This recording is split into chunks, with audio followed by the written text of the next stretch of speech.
लगता है कि आला कमान पर कमलनाथ का जो भरोसा आला कमान पर था शुरू से है, क्योंकि बोलते हैं कि बहुत पुराने टाइम से वो चले आ रहे हैं।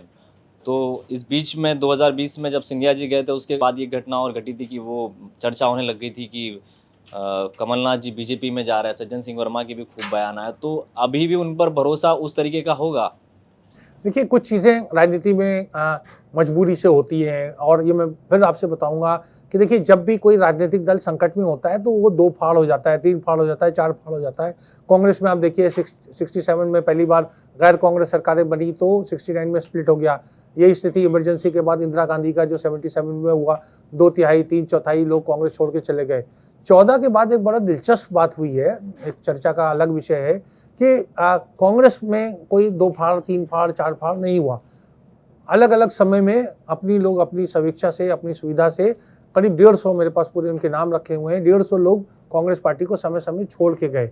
तो ये एक चला आ रहा है, तो यहाँ पर कोई अनुशासन नहीं है। अगर मैं आपसे पूछूँ कि कांग्रेस की अनुशासन समिति में कौन है, वो क्या करते हैं, कितने लोगों को हटाया, तो शायद आप और मैं उसमें स्ट्रगल करें। जो एक आदमी जो दिग्विजय सिंह के भाई को भी अभी हटाया गया है, उसमें ज़रूर वो तारिक अनवर के जो अनुशासन समिति है, उसने एक निर्णय लिया। लेकिन उस तरह का कोई निर्णय नहीं लिया जाता। शशि थरूर के मामले में, तमाम मामलों में, कमलनाथ के मामले में एक उदासीनता है। तो ये एक राजनीतिक आचरण की बात बताती है कि राजनीतिक वहाँ का जो कल्चर है कांग्रेस पार्टी का, मुझे नहीं लगता कि कोई उसमें बड़ा बदलाव आएगा। और कांग्रेस को वही जो मैं कहता हूँ कि अपनों से ज़्यादा जो है खतरा रहता है और नुकसान का अंदेशा रहता है, बजाय जो उनके राजनीतिक रूप से विरोधी है।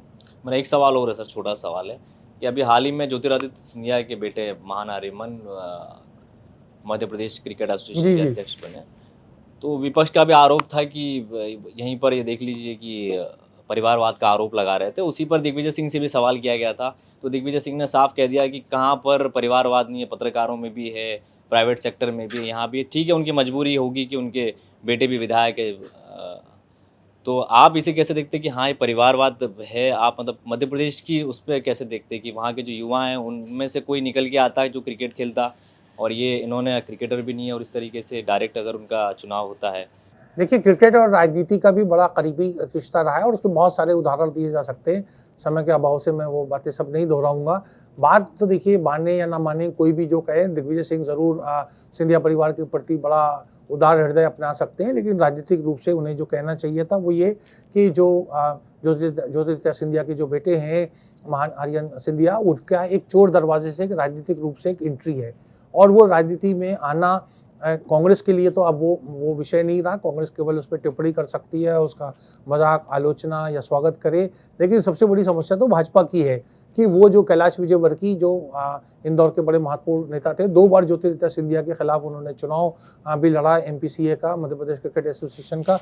उन्होंने कैसे अपने आप को उसके लिए तैयार किया और एक तरीके का अपमान का घूंट पिया और उसको सिंधिया की जो क्रिकेट के ऊपर जो पकड़ है, राजनीति में तो आपने देखा होगा, जैसे शेख अब्दुल्ला थे, फारूक अब्दुल्ला और उमर अब्दुल्ला, तीनों मुख्यमंत्री रहे। यहाँ के ऊपर एमपीसीए में मतलब माधवराव सिंधिया, ज्योतिरादित्य सिंधिया और अब महानारायण सिंधिया, तीन सिंधिया परिवार के अध्यक्ष हो गए।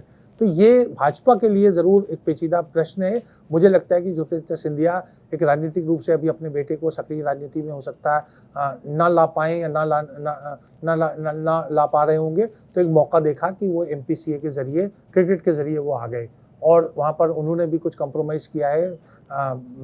कैलाश विजयवर्गीय ने, उनका बेटा भी उसकी कार्यकारिणी वगैरह में शामिल हो गया। तो जो क्रिकेट और सिनेमा और कई ऐसे जो अलाइड फील्ड्स, मैं कहता हूँ कि जो बड़े राजनीति से करीब हैं, तो वहाँ के ऊपर जब आदमी जब तक नहीं फिट होता, तब तक वो उधर चला जाता है कि